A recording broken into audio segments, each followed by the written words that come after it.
Welcome back, everyone. When we left off, we were talking about the Gospel of Mark and the probability of it being the first gospel written. The Gentile audience that he was writing to and the prostyle that it was written in. Now, think about this. If Mark is the first gospel writer, then we have either at the same time or right around the same time, we have Matthew writing his gospel. Right, Matthew writes his gospel, and Matthew is a Jew also, and he is addressing his gospel to a Jewish audience. And he begins with the genealogy, right? This is the genealogy of Jesus the Messiah, the son of David, the son of Abraham. Now, that would have enormous meaning for a Jewish audience, right? And Matthew runs out the genealogy, and he moves from Abraham to David, and from David through the line of the kings down to Joseph, the father of Jesus. All right, think about this. If Jesus is the Messiah, there are some essential elements that must be in place. And one of which is that he must have a legal claim to the throne of Israel. That is, he must have a legal right to that throne. And Matthew gives us that legal right from Abraham to David, from David through Solomon and the kings down to Joseph. Now, Joseph is not Jesus' biological father, but Joseph is his legal father. And as his legal father, it transfers his legal right to the claim to the throne. Right? And Matthew knows this, and that is why he runs his genealogy from David to Solomon to Rehoboam down through the line of the kings, unbroken to Joseph himself. Right? There is a legal claim to the throne, establishing his legitimacy in the genealogy. Right? Never mind for a Jewish audience going all the way back to Genesis chapter 12. Right? And summarizing the whole Hebrew scriptures in one genealogy. Right? We are reminded that this plan was in place all the way back in Genesis chapter 12. And so think about this. Mark is a Jew. He's writing for a Gentile audience in Rome with an urgent message. Matthew is a Jew. He's writing for a Jewish audience, and Matthew uses a very balanced structure. Right? It is a structure that employs stepped up parallelism. Right? And if you remember, as we study the Hebrew scriptures, that stepped up parallelism is a statement made, and then that statement is restated in an amplified fashion that either in like or contrast. And Matthew employs that technique at the sentence level and the structural level as well. Right? It is a very Jewish composition. And although he is drawing from the same material that Mark had, and perhaps even referencing the gospel according to Mark, he brings in other material as well, right? Other material that is more suited for his audience. And he crafts all that material together into his gospel, and it is a longer gospel than Mark. And so Matthew is in place and directed to that Jewish audience. Now, Luke will write a gospel, right? Later on, Luke writes his gospel, right? And Luke, who's Luke? Luke is a Gentile, and Luke has never met Jesus, right? We encounter Luke for the very first time in the book of Acts, when Paul, Timothy, and Silas go to Troas on the west coast of Asia Minor, which is today on the west coast of Turkey. Right? That is where we meet Dr. Luke. We have a long story about how that all that came about in the book of Acts. But they meet Luke in AD 50 in Troas, where he lives. And Luke joins up with Paul, Silas, and Timothy, and he will become Paul's personal physician, right? Paul had a difficult health problem, right? He will become Paul's biographer, right? He writes the gospel according to Luke and the Acts of the Apostles. And he will be Paul's friend, and he will stay with Paul from AD 50 through the end of Paul's life, presumably AD 68, where Paul is martyred. When Paul is in Rome in the Mamertine prison, in 2 Timothy, Paul's last letter, Paul says at the end of that letter to Timothy that only Dr. Luke is with me. Right? All the others have left, and only Luke has stayed the course. And so Luke writes his gospel, and Luke is a Gentile who is on intimate terms with the other apostles through his friendship with Paul. And Luke writes his gospel, and in his gospel, we read in Luke chapter 1, verse 1, his introduction. Now, before we read it, know that this is one sentence in the Greek, and so I'm going to change from the NIV that we normally read from to reflect the literal structure of that 4-verse sentence. He says this in verse 1. He says, "Inasmuch as many have undertaken to draw up an account of the things that have been fulfilled among us, just as they were handed down to us by those who from the first were eyewitnesses and servants of the Lord, it seemed good to me also, having carefully investigated everything from the beginning, to write an orderly account for you, most excellent Theophilus, so that you may know the certainty of the things you have been taught." Wow.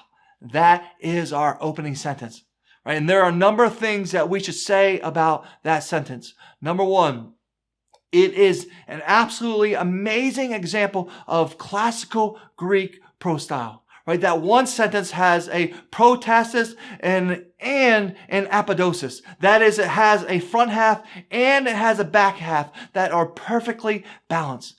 And within that protasis and the apodosis, there are 3 parallel phrases. And so from that main statement, there are 3 substatements under each category. And within those substatements, there is a repetition of a consonant sound which creates unity and cohesion in that sentence. Now, I don't expect you to understand all that right now, but just know this, that it is an amazing example of classical Greek rhetoric. And what does it say?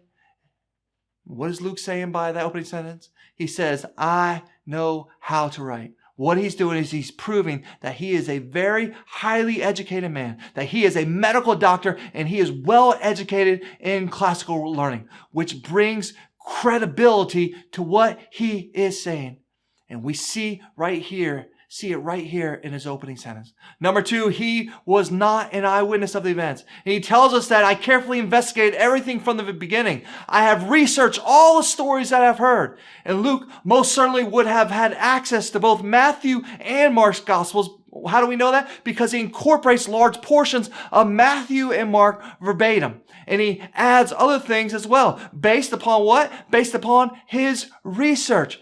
Right? For example, the only place where we have the story of the Annunciation, right, the announcement by the angel Gabriel that Mary would be the mother of the Christ, is in Luke. Well, how does Luke know that? Right? How did Luke know that Mary was what Mary was thinking unless he interviewed Mary and talked to her? How many ever thought about that?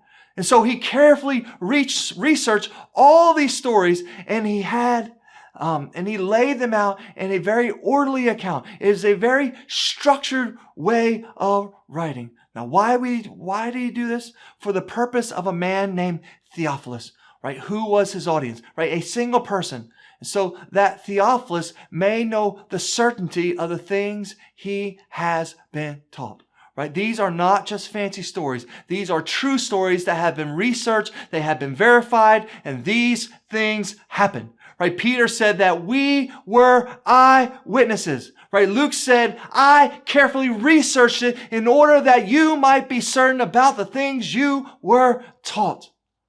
Right? And that is our gospel according to Luke. And so we have Mark written first, presumably, right, addressed to a Gentile audience in Rome under distress. And Matthew is written around the same time, addressing a Jewish audience in Palestine. And then Luke is written in the mid-70s, right, maybe 10 years later, incorporating both Matthew and Mark, plus other material. Right? For example, there are many parables in Luke that are not mentioned in Matthew and Mark. Right? And so Luke has access to additional material as well through his research. Right? He has thoroughly researched this. But all 3 of these Gospels, the 3 combined, are referred to as the synoptic Gospels. Right? Syn, S-Y-N, like synonym, right? Means the same. Optic, meaning eye. Right? Seeing it with the same eye. Now, even though they draw on common material, all right, and even though they are seen with with the same eye, the three synoptic gospels are very different from one another, right? Matthew is a Jew writing to a Jewish audience. Mark is a Jew writing to a Gentile audience. Luke is a Gentile writing for a man named Theophilus, right? And the purpose of each gospel, for that audience is different from one to another, but they are related in how they draw upon the same material. Hence the term synoptic gospels. Now later on, sometime in the early 90s, 80s, John will write his gospel, right? The apostle John will write his gospel. And John is the last living apostle, right? And if it is sometime in the early 90s, then John is probably in his mid to late 80s. And he is the last living apostle, right? He's the last living person who is an eyewitness to all of these events. And John has had 60 years to think about these things and to ponder these things, right? John most certainly has access to the written gospels of Matthew, Mark, and Luke. And as the last living apostle, right? And at that age, John said, I better write down my thoughts about this stuff also. Think about this. He doesn't simply go on to write another gospel, right? Incorporating all the same material that everyone else has already done. No, John is going to take the gospel, both the oral and written, and tell us his thoughts about the gospel. And John's gospel is very personal. John's gospel is very intimate. It's a very intimate gospel, right? It's just not recounting the events, but it's reflecting upon the events that take place. And that is the gospel according to John. And so all four are written during the first century. The first one written about 30 years after the fact, and John is written 60 years after the fact. And all four gospels give us different points of view about the person and the work of Jesus Christ, who he is and what he did. Right? Three of them are eyewitness accounts, and the fourth, Luke, is carefully researched and validates the eyewitness accounts. And so the Gospels are the clearest picture we have of who Christ is and what he did.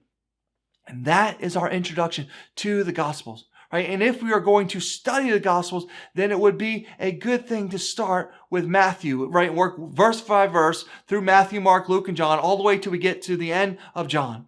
But since we're going through the entire Bible and we're trying to understand the literary structure and the culture of the Bible, what we are going to do for our purposes is we are going to look at the gospel according to Luke. Why? Because Luke carefully researched everything and laid out everything out. He laid everything out in an orderly fashion so that we might know the certainty of what we have been taught. And so we are going to start with Luke. Why? Because Luke also writes the Acts of the Apostles. Remember Acts chapter 1 in verse 1? We read this. Luke was writing and he says this in Acts 1 verse 1. He says, in my former book, the Gospel of Luke, Theophilus, I wrote about all that Jesus began to do and to teach until the day he was taken up to heaven, after giving instructions through the Holy Spirit to the apostles he had chosen. And then Luke goes on and says, well, now I'm going to tell you the rest of the story. And so we have Luke and Acts, right? It's one story, but it's in two parts, right? The Gospel of Acts and the Acts of the Apostles. Well, the Gospel of Luke and the Acts of the Apostles. And so we're going to look at Luke, but we're also going to draw material from Matthew, Mark, and John as needed to fill out the story. And then after that, then we'll move straight on into Acts and we will witness the birth of the church and its development in the first century. That is the introduction to the Gospels. God bless.